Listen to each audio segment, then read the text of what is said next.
Innal hamdalillah nahmaduhu wa nasta'inuhu wa nastaghfiruh wa na'udzu billahi min shururi anfusina wa min sayyiati a'malina may yahdihillahu fala mudilla lahu wa may yudlil fala hadiya lahu.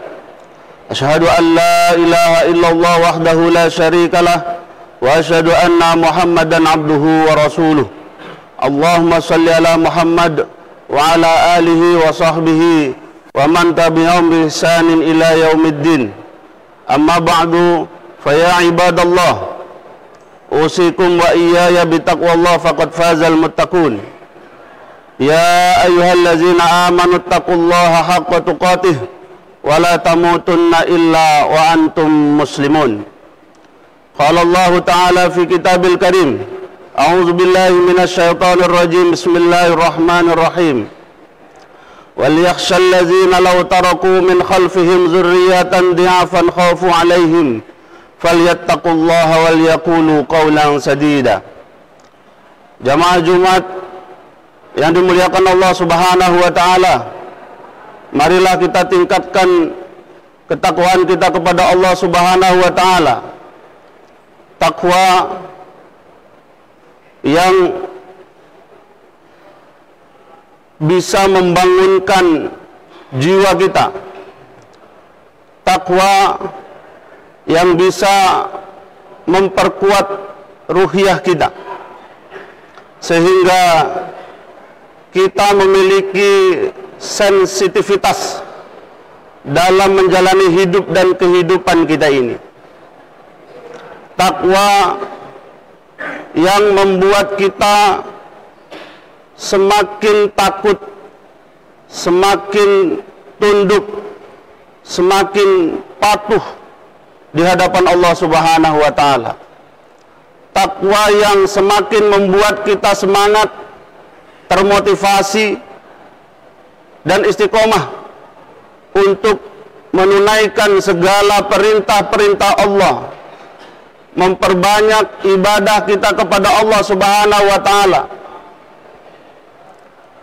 dan kemudian menjauhkan dari segala larangan-larangan Allah Subhanahu wa taala, sehingga kita semuanya bisa mendapatkan kemuliaan di hadapan Allah Subhanahu wa taala, karena sesungguhnya orang-orang yang mulia di hadapan Allah hanyalah orang-orang yang bertakwa. Inna akramakum indallahi atqakum.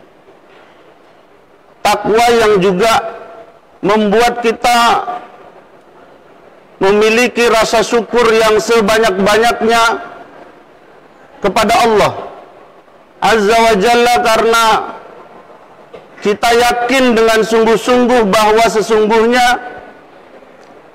segala nikmat, anugerah, dan apapun yang sekarang kita pergunakan merupakan pemberian Allah Subhanahu wa taala, merupakan titipan yang diamanahkan oleh Allah Subhanahu wa taala kepada kita semua.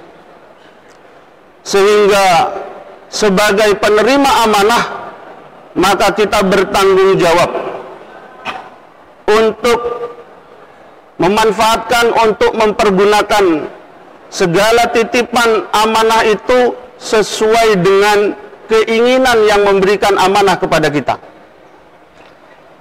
Allah titipkan kepada kita tangan, dan hendaklah tangan ini kita pergunakan dalam kebaikan. Allah titipkan kita kaki, dan pergunakanlah kaki ini untuk melangkah di jalan Allah Subhanahu wa taala, jalan yang dituntun oleh Allah Subhanahu wa taala. Allah titipkan kepada kita hati, Allah titipkan kepada kita jiwa, raga, dan bahkan segala yang sekarang ada pada diri kita, yang pada akhirnya semua itu akan kembali ditarik, semua itu akan diambil kembali oleh Allah Subhanahu wa taala, dan kemudian kita semuanya akan dimintai pertanggungjawaban atas apapun yang sudah kita gunakan, apapun yang sudah kita manfaatkan. Nah, karena itulah pada hakikatnya perjalanan hidup kita ini bagian dari persiapan kita untuk mempertanggungjawabkan kehidupan kita ini, karena sesungguhnya kehidupan kita ini juga bagian dari anugerah yang dititipkan Allah kepada kita. Maka dari itu tidak boleh diantara kita lalai, tidak boleh diantara kita abai, tidak boleh diantara kita sepele dengan hidup dan kehidupan yang sekarang ini kita jalani. Tidak boleh kita menyia-nyiakan kesempatan apapun sepanjang masih diberikan oleh Allah Subhanahu wa Ta'ala. Hadirin jamaah Jumat yang dimuliakan Allah Subhanahu wa Ta'ala, takwa jugalah yang membuat kita seharusnya sensitif, peduli, ingat akan peringatan-peringatan Allah Subhanahu wa Ta'ala. Dan salah satu peringatan Allah yang tercantum di dalam surat An-Nisa ayat 9 yang tadi sudah khatib bacakan, wal yakhshal ladzina law taraku min khalfihim dzurriyyatan dhi'afan khafu 'alaihim falyattaqullaha wal yaqulu qawlan sadida. Allah berfirman, dan hendaklah takut khawatir di antara kalian jika kalian meninggalkan generasi yang lemah, meninggalkan keturunan yang tidak berdaya, meninggalkan anak-anak yang tidak memiliki kekuatan, dan hendaklah kalian bertakwa kepada Allah Subhanahu wa Ta'ala, dan kemudian berucaplah dengan perkataan yang benar. Hadirin jamaah Jumat yang dimuliakan Allah, asbabun nuzul dari ayat ini ketika Rasulullah Sallallahu Alaihi Wasallam mengunjungi sahabat Sa'ad bin Abi Waqqas ketika sedang sakit. Maka kemudian Sa'ad bertanya kepada Rasulullah, wahai Rasulullah, aku tidak memiliki keturunan kecuali seorang anak perempuan. Maka bolehkah aku mewariskan hartaku 2/3? Kata Rasulullah, tidak bisa. Bolehkah aku mewariskan kepada anak perempuanku separuhnya? Kemudian Rasulullah juga menyatakan tidak. Dan kemudian saat kembali bertanya kepada Rasulullah, bolehkah kalau aku wariskan harta untuk anakku 1/3? Maka kata Rasulullah, boleh, dan 1/3 itu sudah sangat banyak. Hadirin jamaah Jumat yang dimuliakan Allah, dari asbabun nuzul ini bisa kita tarik kesimpulan bahwa memang salah satu yang harus kita khawatirkan terhadap anak-anak kita setelah kita tiada, itu adalah kesejahteraan mereka, kemampuan mereka untuk memenuhi kebutuhan-kebutuhannya, atau yang kita sering sebut dengan kemampuan ekonominya. Jadi artinya sebagai orang tua, sebagai generasi yang sekarang ada, khawatir kita jika kita telah tiada, ketika kita nanti telah meninggal dunia, kita khawatir jika anak-anak kita itu menjadi miskin, anak-anak kita menjadi kurang mampu dalam urusan ekonomi.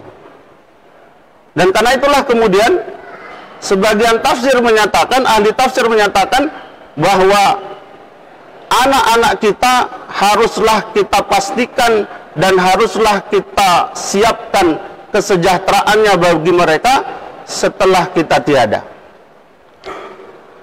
Namun demikian,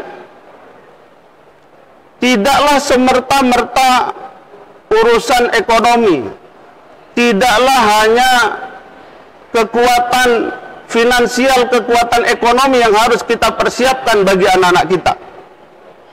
Sehingga ada juga yang menyatakan bahwa ayat ini merupakan salah satu ayat yang disampaikan oleh Allah Subhanahu wa Ta'ala kepada kita tentang betapa pentingnya pendidikan bagi anak-anak.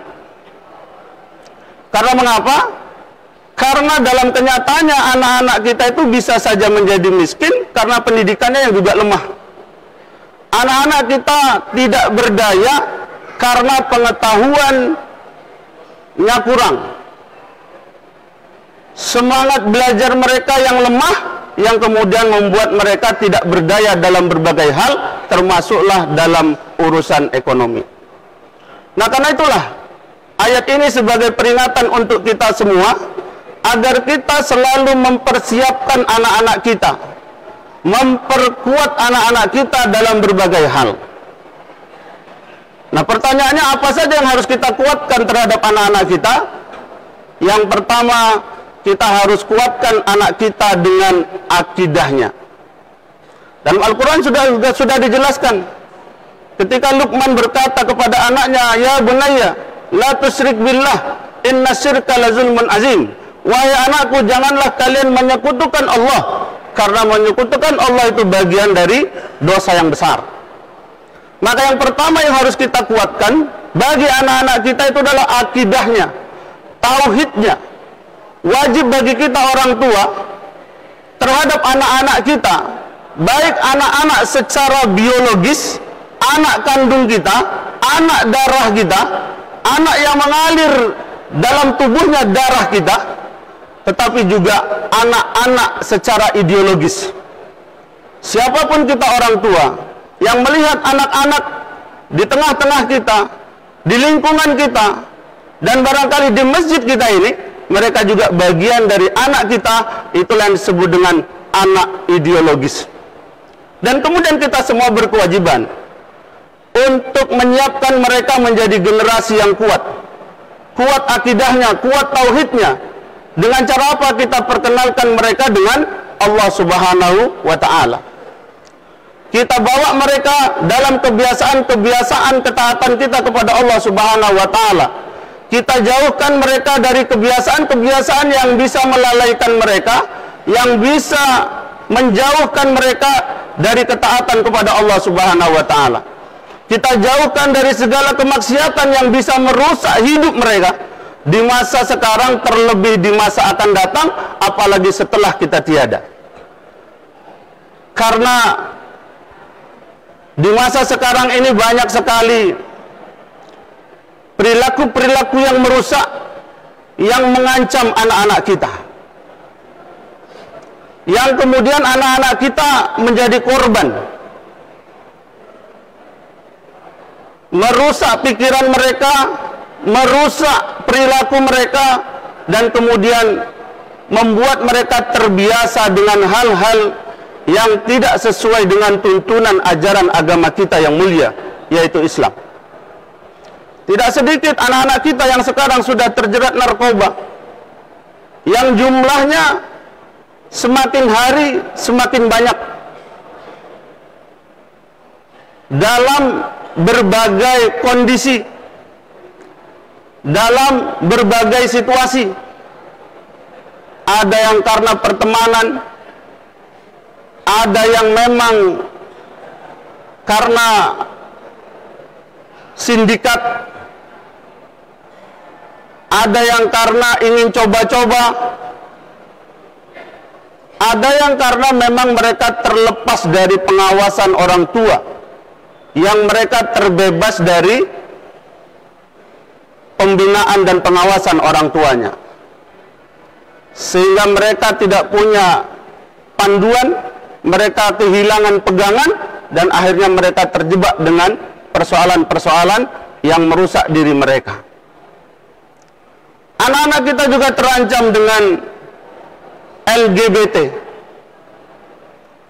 lesbian, gay, biseksual, dan transgender. Yang ini tidak muncul dengan sendirinya.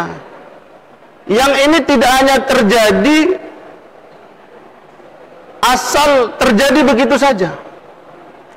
Tapi LGBT ini bahkan sekarang sudah menjadi sebuah misi, karena memang didukung oleh tokoh-tokoh, dipelopori oleh berbagai kalangan, dan bahkan dikampanyekan secara terbuka di hadapan kita bersama.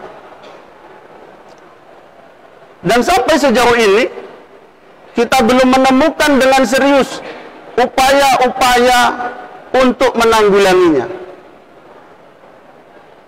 Semua masih merasa tidak punya tanggung jawab. Padahal LGBT ini merupakan salah satu ancaman yang terbesar bagi anak-anak kita di masa sekarang dan di masa yang akan datang. Anak-anak kita juga terancam dengan perilaku seks bebas, yang itu tidak dilakukan hanya oleh orang dewasa saat ini, tapi bahkan anak-anak kita di usia dini pun mereka sudah ada yang mengalami persoalan-persoalan dengan seks bebas. Dan masih banyak lagi persoalan-persoalan yang sebetulnya mengancam anak kita dan kemudian merusak diri mereka, merusak perilaku mereka, dan akhirnya akan membuat kita semakin sulit, kita semakin susah berharap kepada mereka untuk masa depan kita yang lebih baik. Karena itulah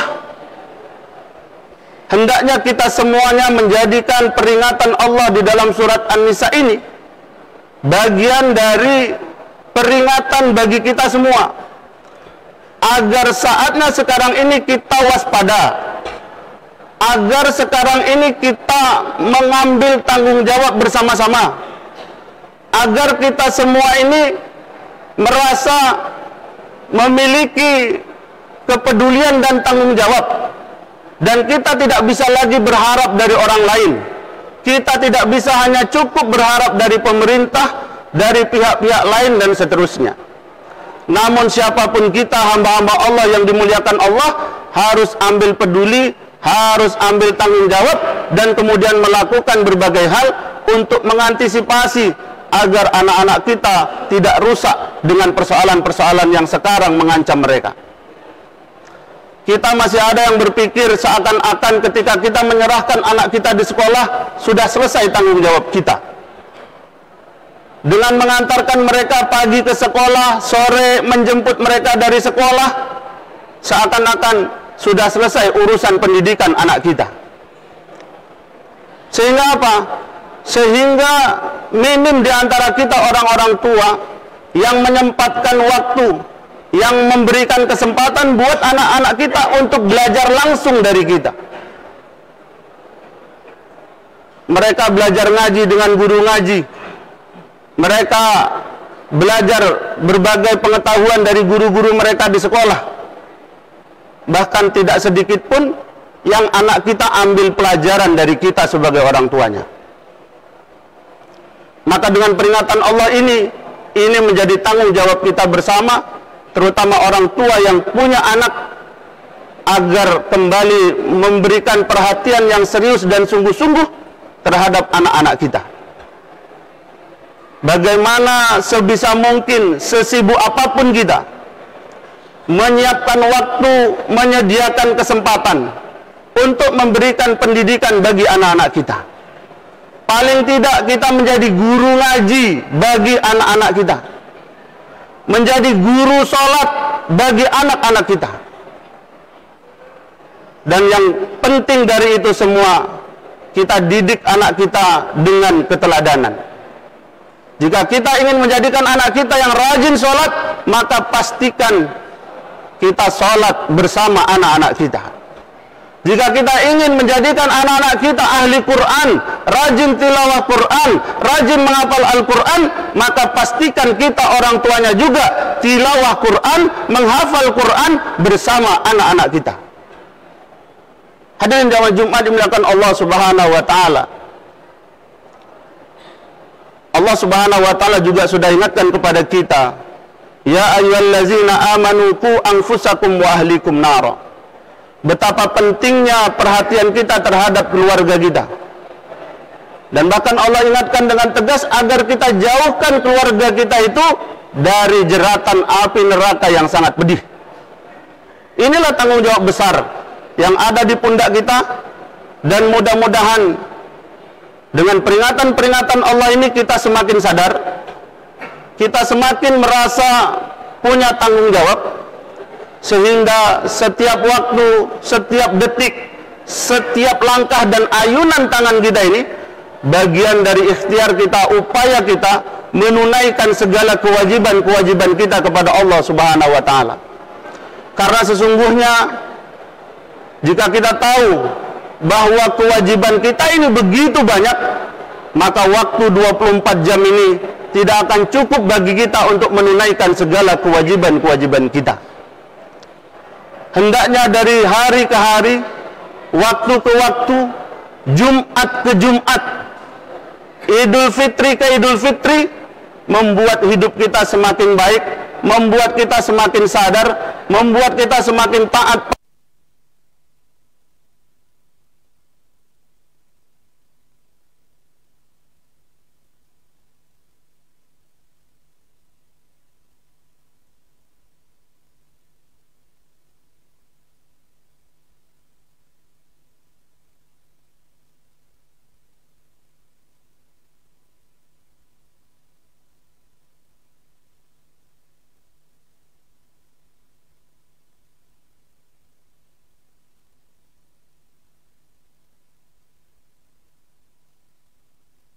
Bagian dari upaya kita untuk menyiapkan bekal terbaik kita.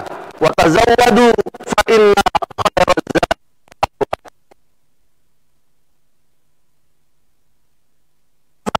zadi minal ayat wa zikril hakim.